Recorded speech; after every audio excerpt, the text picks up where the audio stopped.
सोचिए, आप लोगों से गुजारिश है, बहुत लोग मुझे फ़ोन करके कह रहे हैं कि आपका चैनल नहीं चल रहा है।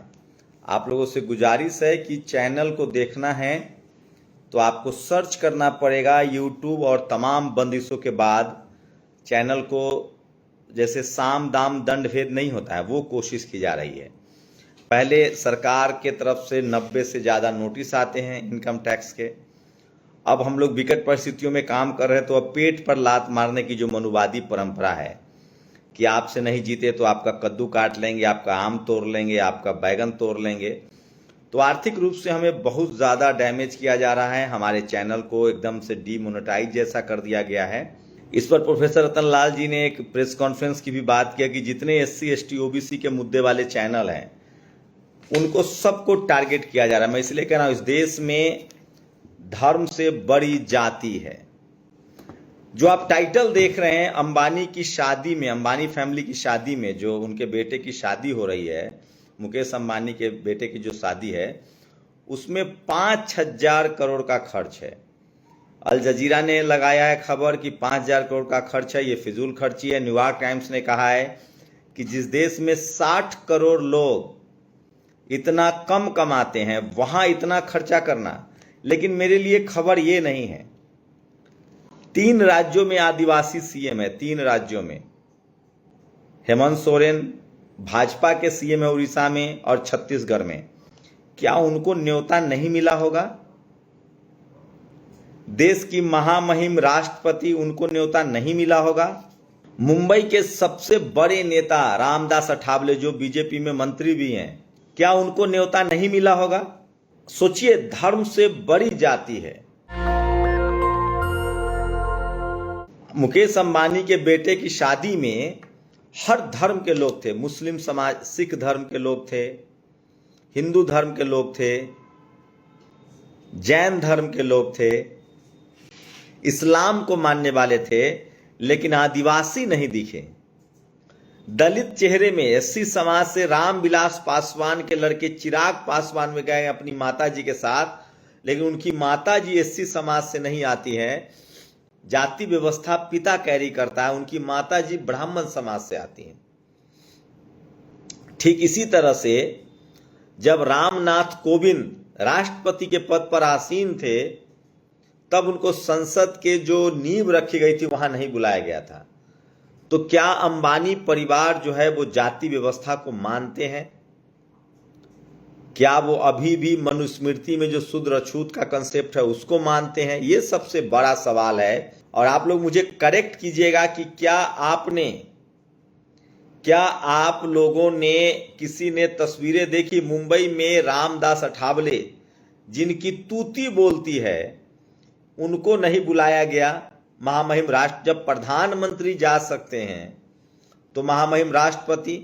तो ये बड़ा सवाल है। ये आपको अगर नहीं दिखता है तो मैं फिर कह रहा हूं, जिस तरह से उनके रिचुअल्स हुए हैं उससे तो साफ है कि उनको कहा गया होगा कि हम शादी में, सोचिए कि आज भी क्या, तो मांझी जी कैबिनेट मंत्री का बात सुनते हैं। हमने सोचा कि भाई जितना ठाट बाट और आधुनिकता से वो लोग अपना काम करते हैं, और हम लोग हैं गाँव में के आदमी लोग हैं, हम लोग उस भव्यता में कहीं छिप जाएंगे, इसलिए हम वहाँ पर हम नहीं गए। और हम समझते हैं ये धन का प्रदर्शन है। इतना प्रदर्शन अगर गरीबों के उत्थान के लिए हो तो ज्यादा अच्छा है, न कि सिर्फ शांत शौकत के लिए हम लाखों करोड़ रुपया खर्च करने की बात आती है। ये मेरे समझ नहीं है। तो ये मांझी जी हैं, और इन्होंने सवाल उठाया कि इतना जो खर्च हुआ है वो किस तरह से जायज है। तो तमाम तरह के खर्चे, लेकिन सोचिए क्या इस तरह की भी सवाल उठ रहे हैं कि शादी में आपको आदिवासी और SC समाज के लोग ये सब नहीं दिख रहे। 3 मुख्यमंत्री हैं आदिवासी, वो नहीं थे, महामहिम राष्ट्रपति नहीं थी। प्रधानमंत्री को लेकर कहा जा रहा है कि उन्होंने मुंबई का शेड्यूल इस तरह से फिक्स किया कि वो शादी में जा सकें। तो इस देश में धर्म से बड़ी चीज जाति है। जाति है कि जाति नहीं है, और बहुत बड़ी चीज है। और ये सबसे बड़ा सवाल है, और ये सवाल आपको समझना पड़ेगा। और मैं एक चीज आपको कह दूं कि बाबा साहब ने कहा था कि हम ऐसे दौर में जा रहे हैं जहां आपको राजनीतिक भागीदारी तो मिल रही है, लेकिन सामाजिक भागीदारी और आर्थिक भागीदारी के लिए आपको संघर्ष करना पड़ेगा। और हमें राजनीतिक भागीदारी मिल रही है, लेकिन सामाजिक भागीदारी और आर्थिक भागीदारी नहीं मिल रही है। तो इस देश के SC ST OBC को अर्थतंत्र भी मजबूत करना होगा। सोचिए, वहाँ क्रिश्चियंस आए, ईसाई आए, वहाँ इस्लाम के मानने वाले थे, जैन के मानने वाले थे, कोई बुद्धिस्ट भी होगा, लेकिन सोचिए जाति कितनी बड़ी चीज है कि वहाँ कोई आदिवासी मुख्यमंत्री मुझे नहीं दिखा, जबकि बीजेपी के दो आदिवासी CM हैं। अभी 3 आदिवासी CM है इस देश में, झारखंड में हैं, उड़ीसा में हैं, और आपको बता दें कि छत्तीसगढ़ में CM हैं। महामहिम राष्ट्रपति जो हैं वो आदिवासी समाज से हैं। तो मनुवादी व्यवस्था में, जातिवादी व्यवस्था में इस तरह की सोच है कि शादी में किनको बुलाना चाहिए, किनको नहीं बुलाना चाहिए। और मैंने सिर्फ आप लोगों से राय लिया, आप लोग कैसे सोचते हैं। मुझे नहीं लगता है कि मुकेश अंबानी को इन सब चीज़ों का नहीं पता होगा। तो खैर आगे बढ़ते हैं। और ये मेरी एक राय थी कि आज भी क्या जाति व्यवस्था एग्जिस्ट करती है इस तरह से। हमारे गांव समाज में तो होता था, और वो दौर अब खत्म होने के कगार पर है। गांव में फिर कह रहा हूँ, जातिवाद अब शहरों में मजबूत हो रहा है, मल्टी स्टोरेज बिल्डिंग में मजबूत हो रहा है। जातिवाद अब शहरों में आ गया है, पावर सेंटर्स में, media, judiciary, college, university, bureaucracy, business में। तो ये कोई रामदास अठावले नहीं दिखे मुझे, जो मुंबई के किंग हैं, मुंबई के सबसे बड़े नेता हैं, महाराष्ट्र के सबसे बड़े नेता हैं। प्रकाश अंबेडकर भी नहीं दिखे। क्या इन लोगों को न्योता गया होगा? हो सकता है नहीं गए होंगे। मांझी जी ने कहा है कि पता नहीं उनको न्योता गया कि नहीं। उन्होंने कहा गया, लेकिन ये फिजूल खर्ची है। केंद्रीय मंत्री हैं, उन्होंने इसे फिजूल खर्ची बताया है। तो ये है, लेकिन ये बात आप लोग कह सकते हैं कि शादी है, उनका निजी मसला है वहाँ, लेकिन अब ये शादी निजी मसला रह नहीं गया। जिस शादी में प्रधानमंत्री शिरकत करते हों, तमाम नेता शिरकत करते हों, दुनिया भर की हस्तियाँ आती हैं, तो लगता है कि ये सब सवाल पूछा जाना चाहिए। लेकिन खर्चा एक बड़ा मुद्दा है। गरीब देश में अकाउंटेबिलिटी होती है। और सोचिए, प्रधानमंत्री 4 सालों में 8 करोड़ नौकरियां पैदा किए, इस तरह के अखबार के टैगलाइन हैं, जिसको लेकर लोग मजाक उड़ा रहे हैं। और आर्मस्ट्रॉन्ग के हत्या के आरोपी आर्मस्ट्रॉन्ग के हत्या के जो आरोपी हैं, उनको अब सोचिए किस तरह से इनकाउंटर हुआ है। और 3 लाख करोड़ से अधिक का कर्जा जो है, एक अनुमान के मुताबिक मुकेश अंबानी ने 5,000 करोड़ रुपए अपने बेटे की शादी में खर्च किया है, और 3 लाख से अधिक का कर्जा है मुकेश अंबानी पर। तो सोचिए, इस देश में सारा जो बिजनेस चलता है ना, वो बैंकों के पैसे से चलता है। इसलिए आप लोग अपना ITR फाइल कीजिए और बैंकों से कर्ज जरूर लीजिए। और farmer Madhya Pradesh high court जज justice Rohit Arya joins BJP। ये जज साहब हैं, इन्होंने BJP, इनका नाम है, ज्वाइन कर लिया है। लेकिन इससे भी खतरनाक खबर बताऊंगा। एक अखिलेश यादव के साथ जो अनु टंडन है, Indian billionaire house 500 crore wedding in ये तमाम अखबार, जो दुनिया भर के जो अखबार है वो लिख रहे हैं।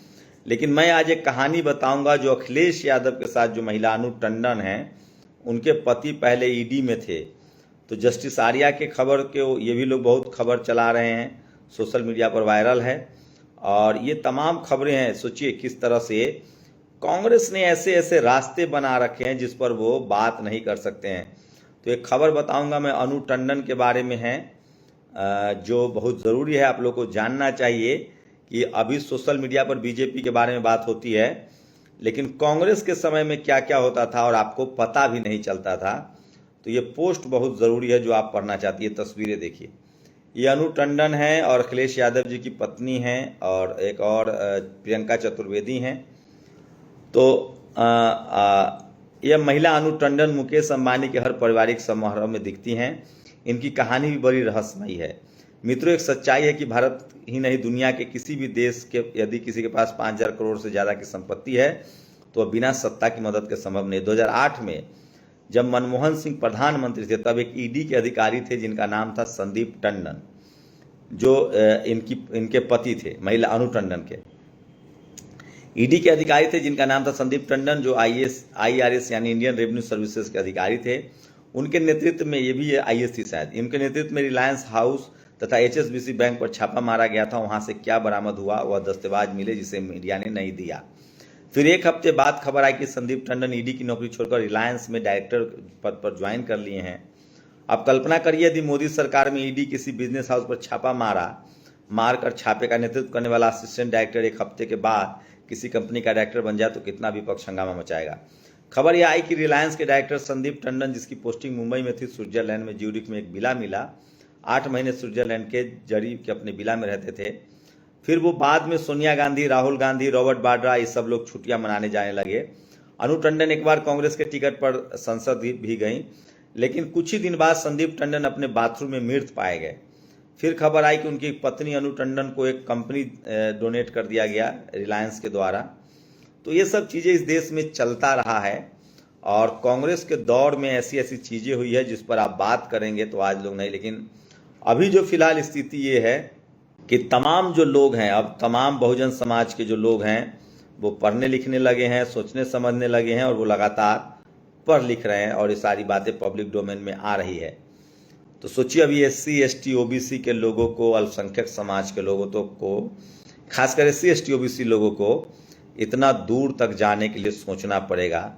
तो इस देश में कोई जज पार्टी ज्वाइन कर ले, कोई इस देश में ईडी का अधिकारी एक ही सप्ताह में छापा मारने के बाद CBI ज्वाइन कर ले और इसी देश में 90% SC ST OBC के लोग खीरा चोरी के झूठे आरोपों में जेल में बंद हैं।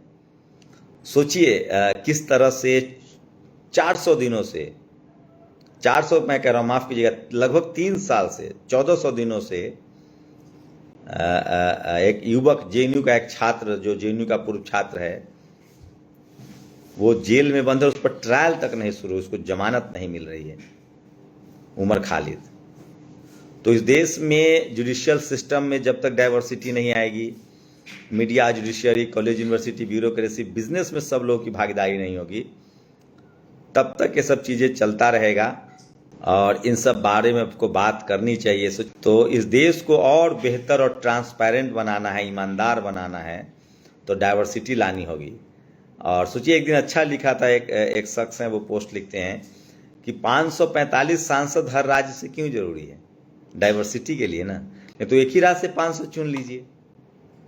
इसीलिए इस देश में जो जाति व्यवस्था है उसको ध्वस्त करने के लिए, जो जाति व्यवस्था नहीं कुव्यवस्था है, जो मनुवादी कुव्यवस्था है, उसको ध्वस्त करने के लिए बहुत ज़रूरी है कि सब जगह से डाइवर्सिटी हो और खासकर SC ST OBC और किसान कम्युनिटी, जाट, पटेल, मराठा, गुर्जर को लगातार भागीदारी मिले। शुक्रिया। नेशनल दस्तक की आपसे गुजारिश है कि अगर इसको बचाना चाहते हैं तो नेशनल दस्तक को सब्सक्राइब करने के लिए रेड कलर के सब्सक्राइब बटन को दबाएं, फिर बेल आइकन की घंटी दबाएं। नेशनल दस्तक को बचाने के लिए बहुत जरूरी है कि हर खबर को शेयर करें, लाइक करें, कमेंट जरूर करें।